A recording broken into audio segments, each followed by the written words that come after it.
दोस्तों, आप ब्रांडेड आटा की रोटी खाते हैं या फिर नॉर्मल? अगर आप ब्रांडेड आटा वाली कैटेगरी के हैं तो आपको कतई परेशान होने की ज़रूरत नहीं है। लेकिन अगर आप नॉर्मल वाली कैटेगरी के हैं तो अपनी जेब टटोलना शुरू कर दीजिए।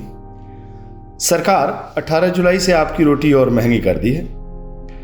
और अगर आप ऐसा सोच रहे हैं कि रोटी महंगी होगी तो दाल या दूसरे खाद्य पदार्थों से काम चला लेंगे, तो वो भी मुमकिन नहीं है, क्योंकि माननीय मोदी जी की सरकार रोटी के साथ साथ आटा, दाल, मैदा, दही, गुड़ समेत तमाम खाद्य पदार्थों पर 5% जीएसटी लगा दी है। हर बार की तरह इस बार भी माननीय मोदी जी ने अपने समर्थक अमीर वर्ग की जेब का खास ख्याल रखा है।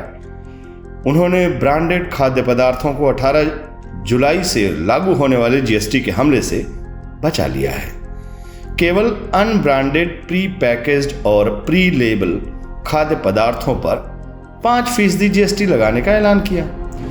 सरकार के आदेश में ये जो दो शब्द अनब्रांडेड, प्री पैकेज्ड और प्री लेबल का यूज किया गया है, ये भी काफी खास है। और इसका असर कहां तक जाएगा, ये समझने से पहले ब्रांडेड और अनब्रांडेड का खेल को समझ लेते हैं। बड़ी कंपनियां और बड़े उद्योगपति ब्रांडेड खाद्य पदार्थ बेचते हैं। छोटे और कुटीर उद्योग चलाने वाले अनब्रांडेड खाद्य पदार्थ बेचते हैं। ब्रांडेड कंपनियों की रोटी अनब्रांडेड कंपनियों की रोटी से काफी महंगी होती है। दरअसल अनब्रांडेड आटा और दूसरे खाद्य पदार्थों का सबसे बड़ा स्रोत हमारा कुटीर उद्योग और छोटे व्यापारी हैं। वो कम दाम और कम लाभ पर काम करते हैं। यही वजह है कि वो ब्रांडेड आटा और दूसरे खाद्य पदार्थों की तुलना में हमें सस्ते दर पर खाने पीने की चीजें मुहैया करा देते हैं। यही बात बड़ी कंपनियों को अखर रही थी। उन्हें यह कतई पसंद नहीं कि उनकी महंगी चीजों को सस्ती चीजों से मुकाबला करना पड़े। बड़े उद्योगपतियों की मन की बात माननीय मोदी जी समझ गए और उन्होंने वही फैसला ले लिया जो उनके उद्योगपति मित्रों के मन में था।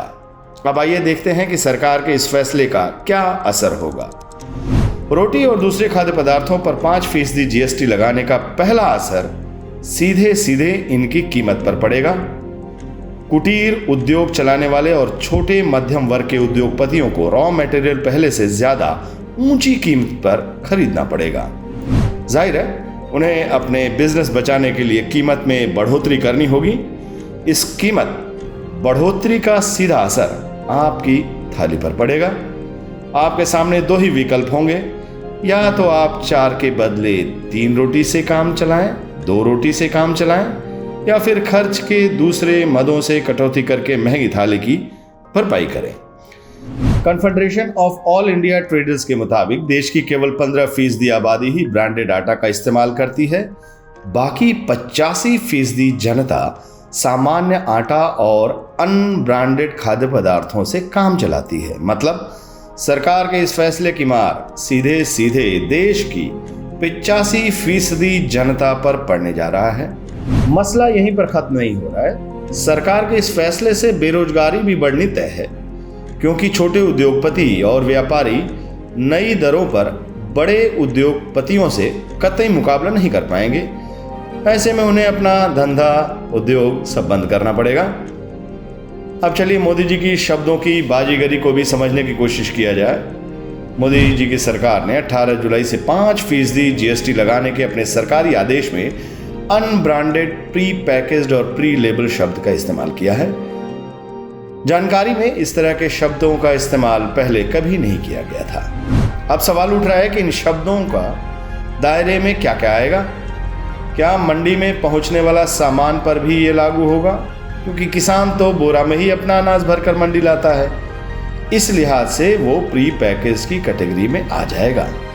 अगर ऐसा होता है तो फिर 5% जीएसटी की सीधी मार किसानों पर भी पड़नी तय है। मतलब जो काम सरकार की कृषि कानून लाकर करना चाहती थी, अब वो काम वो जीएसटी के जरिए करेगी। दोस्तों, इस खबर को खत्म करने से पहले एक और बात सुनते चलिए। जिस तरह का खेल ये मोदी सरकार खेल रही है, कुछ दिनों पहले तक ऐसा ही खेल श्रीलंका की राजपक्षे सरकार वहां की जनता के साथ खेल रही थी। श्रीलंका की आज की हालत हमारे सामने है, बाकी आप खुद समझदार हैं।